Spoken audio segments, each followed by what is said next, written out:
पारिवारिक है। पहले हमारे दादाजी करते थे, फिर पिताजी करते थे, और उसके बाद पिताजी के बाद हमने शुरू किया। इस तरह से त्राहिमाम मचा हुआ था। उस त्राहिमाम में लोग की जो स्थिति हो गई थी, जो खाने के लाले पड़े हुए थे, मेरे पास जो पैसे थे वो पैसे समाप्त होने के बाद मैं अपनी जमीन बेच दिया था। आपकी आवाज को सुनने आ रही है प्रभात खबर इलेक्शन एक्सप्रेस। देखते रहिए प्रभात खबर इलेक्शन एक्सप्रेस। नमस्कार, मैं अभिषेक आनंद और प्रभात खबर की इलेक्शन एक्सप्रेस टीम आज मौजूद है नाथनगर विधानसभा क्षेत्र। इस वक्त हमारे साथ मौजूद हैं विजय कुमार यादव जी, जो नाथनगर सीट से एलजेपीआर के प्रत्याशी के रूप में अपना दावा ठोक रहे हैं। नाथनगर जिसने सबको मौका दिया, कांग्रेस, जदयू, राजद, लेकिन एक पार्टी है जो यहाँ उभरने को तैयार है, वो है एलजेपीआर। हमने नाथनगर विधानसभा क्षेत्र का भ्रमण किया। आज दिन भर कई चौक चौराहों पे हमने सभा किया, हमने चौपाले की, मगर एक नाम जो है वो निकलकर सबसे ज़्यादा प्रचलित हमें नजर आया। वो नाम थे विजय कुमार यादव जी। विजय जी, आपका बहुत बहुत स्वागत है। विजय, मैं आप दर्शकों को मैं बता देना चाहता हूँ, विजय कुमार यादव जी एलजेपीआर से यहाँ के प्रत्याशी के रूप में अपना दमखम भर रहे हैं। तो आने वाले दिनों में क्या होता है विजय जी वो तो बताएंगे, लेकिन फिलहाल आप ये बताएं कि इस क्षेत्र में आपकी काफ़ी पकड़ मजबूत मानी जा रही है। जैसा कि हम लोगों से मिले हैं तो आपका नाम चारों तरफ में सुनाई दिया। बिल्कुल, सबसे पहले मैं प्रभात खबर इलेक्शन एक्सप्रेस को मैं धन्यवाद देना चाहता हूं कि आप हमारे क्षेत्र में आए हैं। आपको बहुत बहुत धन्यवाद है, और साथ साथ तमाम जनता जो देख रहे हैं उनको भी मैं धन्यवाद देना चाहता हूं। और रही बात जहाँ तक इलेक्शन की, तो आप लोग जहाँ तक जान रहे हैं कि 2025 की विधानसभा इलेक्शन सामने है, और इसको लेके सारी पार्टियों की अपनी तैयारी है। और इसी मद्देनज़र हमारा भी वही उद्देश्य है कि हम भी इस बार, क्योंकि मैं समाज सेवा में विगत कई वर्षों से था, और अभी हाल फिलहाल में 1 दिसंबर को लोक जनशक्ति पार्टी रामविलास ज्वाइन किया। क्योंकि इसमें जो हमारे राष्ट्रीय अध्यक्ष जी है चिराग पासवान जी, उनके जो विजन है बिहार फर्स्ट, बिहारी फर्स्ट, और बिहार के प्रति जो सोच है, अभी आप देख रहे हैं कि केंद्र में वो मंत्री है, दिल्ली रहते हैं, लेकिन फिर भी बिहारियों के लिए जो उसकी सोच है, उस सोच को आगे बढ़ाने के लिए, और साथ साथ हमारे यहाँ के जो खगड़िया के सांसद है श्री राजेश वर्मा जी, जो कि भागलपुर के रहने वाले, वो खगड़िया से सांसद है, और भागलपुर के लिए सोच जो सोच होती है कि किस तरह हमारा देश आगे बढ़े। सांसद खगड़िया से है, लेकिन भागलपुर के लिए साथ साथ जो आदर्श कोई भी जिला हो, वहाँ पे कोई किसी तरह का समस्या तो उसके लिए आवाज उठाने की जो बुलंदी होती है ना, वो एलजेपीआर में देखा। एलजेपीआर में मतलब बिहार फर्स्ट, बिहारी फर्स्ट ने आपको प्रभावित किया और आप एलजेपीआर की तरफ मुड़े। कुछ अपना बताएं कि आपका बैकग्राउंड बताएं, स्कूलिंग कहाँ से हुई, आप कैसे यहाँ तक पहुँचे। समाज सेवा को लेकर के तो हमने काफ़ी बातें सुनी है, लेकिन यहाँ तक आप पहुँचे कैसे, ये थोड़ा जानना चाहेंगे। बिल्कुल, मैं नाथनगर विधानसभा में, एक नाथनगर प्रखंड पड़ता है जिसमें करेला गांव है, मैं वहीं मेरा जन्म हुआ है, और मैं वहाँ का बहुत ही पुराना बासिंदा हूँ। मैं मेरे दादा परदादा सब वहीं बसे हुए थे। और ये जो समाज सेवा का जो भी देख रहे हैं अभी, ये पारिवारिक है। पहले हमारे दादाजी करते थे, फिर पिताजी करते थे, और उसके बाद पिताजी के बाद हमने शुरू किया। और हमने जब शुरू किया तो इसको इतना बृहद पैमाने पे किया। पिछले 4 साल 5 साल पहले आपने देखा होगा कि यहाँ पे जो है कोरोना काल का समय आया था, पूरे देश में इस तरह से त्राहिमाम मचा हुआ था।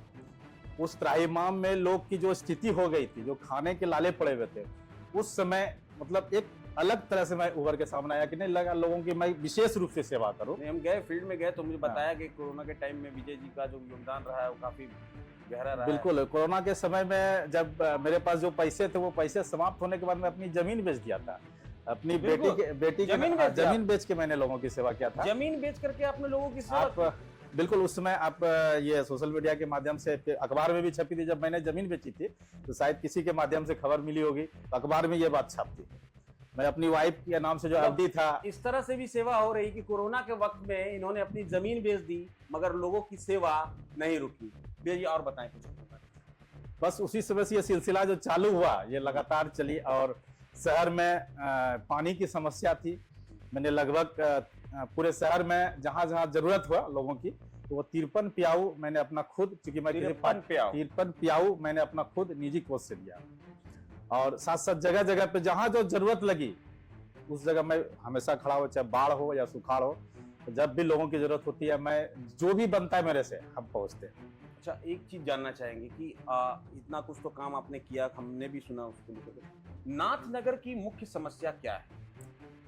देखिए, नाथनगर की सबसे मुख्य समस्या, नाथनगर विधानसभा की यदि बात लेते हैं तो नाथनगर विधानसभा में सबसे बड़ी मुख्य समस्या है बाढ़। ये अभी जैसे कभी का सीजन है, देखिए बाढ़ से चारों तरफ त्रस्त है लोग, कटाव की स्थिति बहुत ज्यादा है, लोग घर से बेघर हो जाते हैं, ये सबसे बड़ी समस्या है। और दूसरी समस्या, यहाँ नाथनगर में एक चंपा नदी हुआ करती थी पहले, वो अभी चंपा नाला के नाम से लोग उसको जानते हैं, लेकिन पहले वो चंपा नदी हुआ करते थे। उनकी इनके जीर्णोद्धार के लिए जो है हम लोग चाहते हैं कि वैसा कुछ प्रावधान बने, ये चंपा नदी फिर से उजागर हो और ये नाथनगर का धरोहर फिर से सामने आ जाए। और दूसरी बात, यहाँ पे बेवला बिसरी नाथनगर में पूरे ये भारत में फेमस है कि यहाँ के बेला बिसरी इसी चंपानगर में, ये एक अलग ही ऐतिहासिक यहाँ पे मेला लगता है चंपा नदी का और चंपा इसमें बिसरी पूजा का। और ये पूरे हमको लगता है कि बिहार में सबसे अधिक है, उसकी इतिहास भी जुड़ा हुआ है, बेला बिसरी का जो इतिहास इस भागलपुर से, इस चंपानगर से जुड़ी हुई है। तो इधर हम लोग आज दिन भर नाथनगर विधानसभा क्षेत्र में हम लोग घूम रहे थे, तो इधर कंझिया हुआ, उसके अलावा भी और कई क्षेत्रों में गए।